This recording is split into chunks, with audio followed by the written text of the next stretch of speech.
এদিকে ঈদযাত্রা নির্বিঘ্ন করতে ট্রেনের অকেজো বগিগুলো মেরামত করছেন নীলফামারী রেলওয়ে কারখানার কারিগররা। নির্ধারিত সময়ে এসব বগি কর্তৃপক্ষের কাছে হস্তান্তরের জন্য রাত দিন কাজ করছেন তারা। নীলফামারী জেলা রিপোর্টার মঞ্জুরুল আলমের পাঠানো তথ্য ছবি নিয়ে ডেস্ক রিপোর্ট।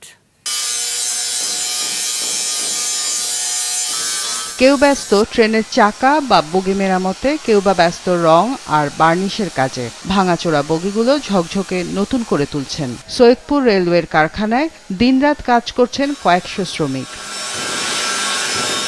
ঈদযাত্রা নির্বিঘ্ন করতে এবার ১০০ বগি মেরামত করবে রেল কারখানা কর্তৃপক্ষ। এরই মধ্যে ৬০টি বগি কর্তৃপক্ষের কাছে হস্তান্তর করা হয়েছে। বাকি ৪০টি বগি দ্রুত হস্তান্তরের জন্য রাত দিন এমনকি ছুটির দিনেও কাজ করছেন শ্রমিকরা।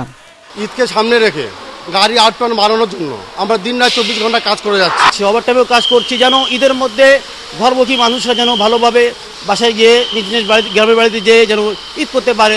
এবারে আমাদের ৩৯ কর্মদিবসে ১০০টি কোচের আউটটানের লক্ষ্যমাত্রা। এটি ব্যাপক একটি চাপ আমাদের জন্য। আপনারা জানেন যে সৈয়দপুর রেলওয়ে কারখানায় শ্রমিক সংখ্যা অত্যন্ত কম, মাত্র 23% জনবল নিয়ে আমরা কাজ করে থাকি। আমাদের শ্রমিকরা অত্যন্ত তারা ডেডিকেটেড, তারা দিনরাত পরিশ্রম করে এই লক্ষ্যমাত্রাকে অর্জন করতে চেষ্টা করছে। ঈদের একটা যাত্রীর সাধারণের চাহিদা থাকে বা চাপ থাকে, সেটিকে লক্ষ্য রেখে এটি সাধারণত ঢাকা বাউল ট্রেনগুলোতে অধিক হারে সংযুক্ত করার জন্য আমাদের চেষ্টা অব্যাহত আছে। এছাড়াও আন্তঃবিভাগীয় যে সমস্ত ট্রেনগুলো চলাচল করে খুলনার সাথে, রাজশাহীর সাথে, আন্তঃডিভিশন যে ট্রেনগুলো রয়েছে সেগুলোতে এগুলো পর্যায়ক্রমে ডিভিশনের চাহিদা মোতাবেক সেগুলো সংযুক্ত করা হবে। ঈদ উপলক্ষে দেশের বিভিন্ন স্থানে চালু হবে বিশেষ ট্রেন। সেসব ট্রেনে মেরামত করা এসব বগি সংযুক্ত করা হবে।